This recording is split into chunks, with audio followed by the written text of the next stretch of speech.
If you look up the word Hikikomori, you might find fiction like the film Loner or the indie RPG Omori.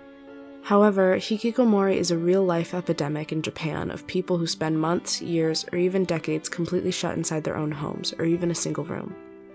Hikikomori, meaning extreme recluse in Japanese, is defined as a condition in which a person is socially avoidant to the point of staying isolated at home for at least 6 months without social interaction. They are usually male, 30 to 50 years old, come from middle or upper class families, and jobless or underemployed. They usually suffer from mental health issues, especially OCD. Depression, schizophrenia, and suicidal ideation are also common. 39.7% of hikikomori have previously had psychiatric treatment. The term was first coined in 1997 in a book by psychiatrist and professor Tamaki Saito. It is not a recognized mental health disorder, but a growing phenomenon primarily in Japan, but also in India, South Korea, Nigeria, Spain, Canada, and America. As of 2023, 1.2% of Japan's population are considered hikikomori, or 1.46 million people. This problem is so prevalent that there's an entire character archetype in some media of hikikomori or NEET, meaning not in education, employment, or training. In milder cases, hikikomori leave the house a few times a week for necessities like groceries, but in more extreme cases, they won't leave their room for years, even decades.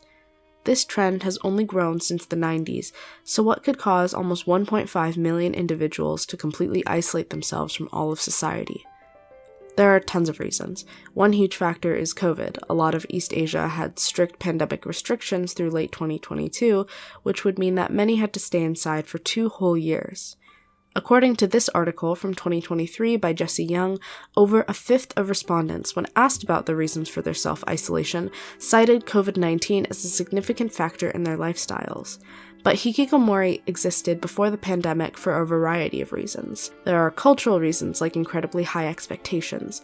Mental health is very stigmatized, so people likely don't seek help until they reach a breaking point or shut down. Japan also has a competitive, demanding education system and an intense and draining work culture that encompasses a lot of their workers' lives. Interests in pop culture and merchandise are also common, and internet, video games, and social media addiction are prevalent among hikikomori, which helps them occupy themselves in isolation. And there are so many other factors that can contribute, but there's another big reason. Most hikikomori are part of what's called the 80-50 phenomenon, where individuals entering their 50s are still dependent on their parents who are in their 80s. People in this age group are often called the lost generation, and here's why. By the early 90s, there had been a period of economic growth spanning about 30 years called the Japanese Miracle. It was one of the biggest economies in the world, second only to the US. Then the stock market plummeted. The thing is, many Japanese companies at the time hired through a process called shinsotsu, where companies recruit only fresh graduates and keep them usually for life. This is still common today, but it was even more prevalent in the 90s when the lost generation, or the bubble generation, were fresh grads. So when the economy started really struggling and the so-called bubble popped, these companies prioritized existing employees and didn't recruit fresh graduates at all. Those who did get jobs despite the odds had little to no upward mobility and lower salaries in corporate jobs, or they had to work menial jobs. It's also very difficult to switch occupations in Japan because of these rigid hiring practices, so if you want to find a job that treats you better or pays you more, you're kind of fresh out of luck. Lots of people in this generation had to rely on their parents because they couldn't afford to support themselves, and many of those people became hikikomori. The lost generation makes up 15% of Japan's population, or 17 million people. This phenomenon also affects Japan as a whole, as it contributes to a declining birth rate and stagnant economy. Those aged 35 to 65, especially those in their 40s, spend the most money because they have the most money to spend on families and vacations and luxury items. But the lost generation can't spend that money because they don't have it, and they can't support themselves, let alone kids, and which in this case one of those big reasons would be difficulty getting jobs due to the stock market crash. Hikikomori's experiences shouldn't be discounted. I blame myself, said an anonymous hikikomori to the BBC. I didn't want to see anyone, I didn't want to go outside. Another said that in Japan, school is a monoculture and everyone has to have the same opinion. If someone says something, they're out of the group. Many hikikomori became recluses as well because of their school, due to fear of falling short of expectations or conflicts with peers. There are a few interesting ways that some people try to coax hikikomori out of their shells, but it's difficult.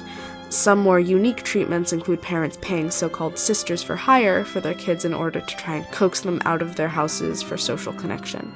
Some try to introduce them to games like Pokemon Go in order to encourage them to leave the house. More traditional treatments are psychosomatic, such as joining community centers, having home visits, and remote therapy.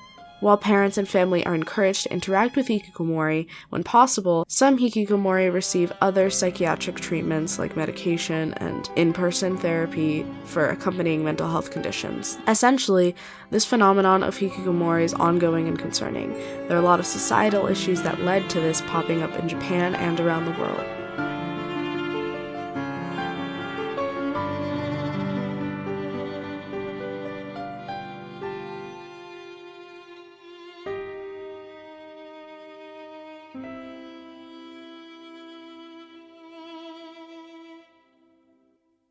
Hi everybody, this video was the final project for my sociology class last year, and so if there's any cadence that's a little bit off from how I usually talk, if there's some information in there that's weirdly specific, it's probably because I was trying to meet certain requirements or whatever. I'm not an expert. This is just from the research that I did to the best of my ability and to the best of my knowledge, but definitely take it with a grain of salt because I'm not a professional. I don't live in Japan. I'm not a psychiatrist or a psychologist. Just take it with a grain of salt. But sorry about the hiatus, and now that it's summer, I'll be posting way more. So absolutely do not worry. I'm not going to disappear for another 3 months. So anyway, guys, I hope you enjoyed that. I know it's a little bit of a divergence from the usuals. It'll be back to the usual stuff soon, like the animatics and stuff. So I hope you guys all have a very nice day. Goodbye and good night.